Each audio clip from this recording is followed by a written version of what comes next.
দর্শক বন্ধু কৃষক ভাইরা আসসালামু আলাইকুম। আজকে আমি আপনাদেরকে দেখাবো কিভাবে পেঁয়াজ সংরক্ষণ করতে হয়। তো দেখুন, আমরা পেঁয়াজগুলো খুব সুন্দরভাবে আটি বেঁধে রেখেছি। কিভাবে এই আটিটি বেঁধেছি সেটা আমি আপনাদেরকে দেখাবো। তা মাঠে থেকে উঠিয়ে আনার পর এইভাবে আটি বাঁধতে হয়। তো চলুন কিভাবে আটি বাঁধছি এবং পেঁয়াজের গাছ কী সাইজে রাখতে হয়, কী পরিমাণ রাখতে হয় সেটা আমি আপনাদেরকে দেখাবো। কৃষক ভাইরা দেখুন, পেঁয়াজ সংরক্ষণ করতে হলে গাছটিকে এই সাইজে রাখতে হবে আর গাছ এইভাবে শুকাতে হবে। আর কিভাবে আটি বাঁধা হচ্ছে একটু দেখুন,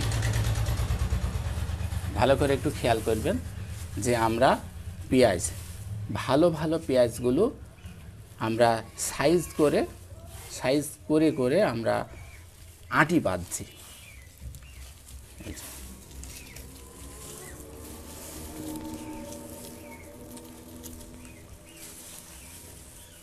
দেখুন কীভাবে আটি বাঁধা হচ্ছে, ভালো করে একটু খেয়াল করবেন।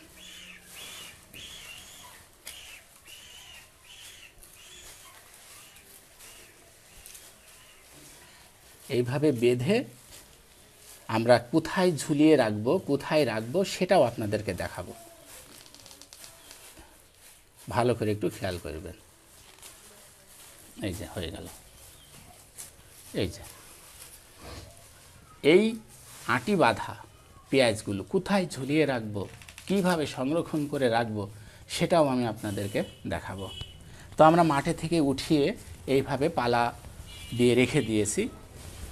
আপনারা সবাই জানেন আমার 8 কাঠা জমিতে এই শুকসাগর জাতের পেঁয়াজ ছিল। তো পেঁয়াজের ফলনটা কেমন হয়েছে আপনারা একটু দেখেন। এই যে পেঁয়াজগুলো দেখেন, এই যে আমাদের পেঁয়াজগুলো গোল হয়েছে। সাইজগুলো দেখুন, আপনাদের কেন গোল হয় না এবং আপনাদের পেঁয়াজগুলো কেন মোটা হয় না সেটা আপনারাই ভালো করে একটু দেখুন।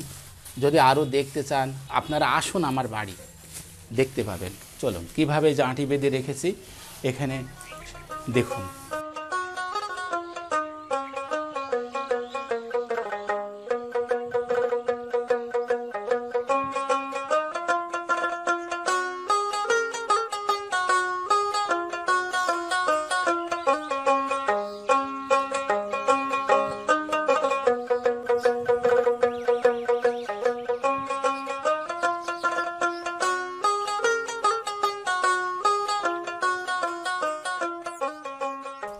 তো দর্শক বন্ধুরা, এই ছিল আজকের ছোট্ট একটি ভিডিও। ভালো থাকবেন, সুন্দর থাকবেন। আল্লাহ হাফেজ।